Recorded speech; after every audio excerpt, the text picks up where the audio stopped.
तर hi friends, आज आपण बनवणार आहोत गुलाबजाम. तर एकदम रसरशीत आणि खव्याचे गुलाबजाम आज आपण ह्या व्हिडिओमध्ये बघणार आहोत.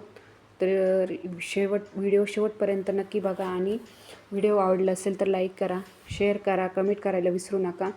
तर हे आपले रसदार आणि पाकातले गुलाबजाम आपण आज बनवणार आहोत. इकडे मी 1 किलो खवा घेतलेला आहे. खवा चांगला आपल्याला मळून घ्यायचा आहे. मी आधी बोटाच्या साहाय्याने त्याला व्यवस्थित मॅश करून घेणार आहे, जेणेकरून कुठे गुठळ्या राहिल्या असतील तर त्या आपण मोडून घ्यायच्या आहे. इकडे मी बोटाच्या साहाय्याने पूर्ण करून घेतलं आहे. नंतर चवड्याच्या साहाय्याने आपण त्याला चांगलं मळून घ्यायचं आहे. जसं आपण बाजरीचं पीठ मळतो तसं चांगलं मळून घ्यायचं आहे. त्यानंतर अर्धी वाटी कॉर्नफ्लॉवर टाकला आहे, अर्धा वाटी मी मैदा टाकलेला आहे आणि याला चांगलं मिक्स करून आणि मळून घेणार आहे. आपल्याला पीठ चांगलं चिकन मळून घ्यायचं आहे, जेणेकरून आपले गुलाबजाम फुटले नाही पाहिजे. मी चवडा लावून चांगलं व्यवस्थित त्याला रगडून 2-3 वेळेस चांगलं मळून घेणार आहे.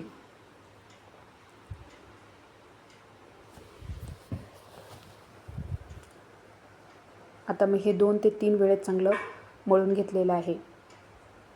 आता मी थोडंसं पीठ कट करून चेक करून बघणार आहे की गुलाबजाम होतं आहे की नाही. जर चांगलं चिकन व्हायला लागलं तर समजायचं आपला गुलाबजाम परफेक्ट व्हायला लागलेला आहे. आता पीठ आपलं व्यवस्थित परफेक्ट झालेलं आहे. जर त्याला असं भेगा जायला लागलं तर समजायचं तुमचं पीठ अजून चांगलं मळून घ्यायचं आहे. आता मी सर्व गुलाबजाम बनवून घेतलेले आहे. आता इकडे तेल तापत ठेवणार आहे. कढई करायला ठेवलेली आहे.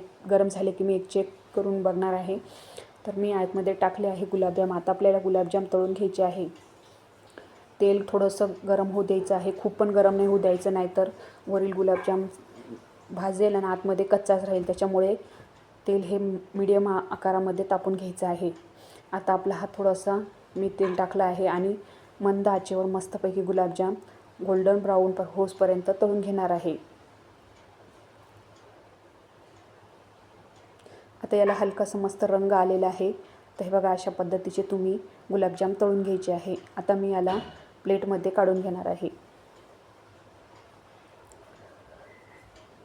आता आपण ह्याला प्लेटमध्ये काढणार आहोत. आता पाक बनवणार आहोत. पाक बनवण्यासाठी इकडे मी पातेलं गरम करायला ठेवले आहे. त्यामध्ये साखर टाकलेली आहे.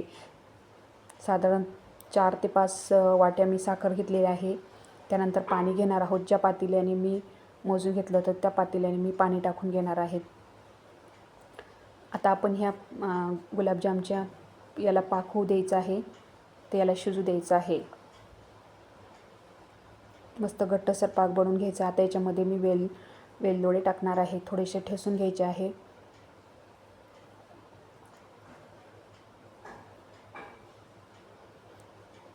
आता याच्यामध्ये थोडंसं मी पाणी पण टाकणार आहे आणि वेलदोडे 2 टाकून घेणार आहे, हिरवे वेलची. आता इकडे आपले गुलाबजाम मी सर्व तळून ठेवले आहे. पाक आपल्या शिजस्तवर गुलाबजाम आपले तळून तयार आहे. आता इकडे आपला पाक पण झालेला आहे. आता गुलाबजाम पाक थंड झाल्यानंतर आपण सर्व गुलाबजाम पाकामध्ये टाकणार आहोत आणि अर्धा ते 1 तास मस्तपैकी आपल्या गुलाबजामला पाक मुरू द्यायचा आहे. आता मी सर्व गुलाबजाम त्यामध्ये टाकून घेतलेले आहे आणि चमच्याने मिक्स करून घेणार आहे.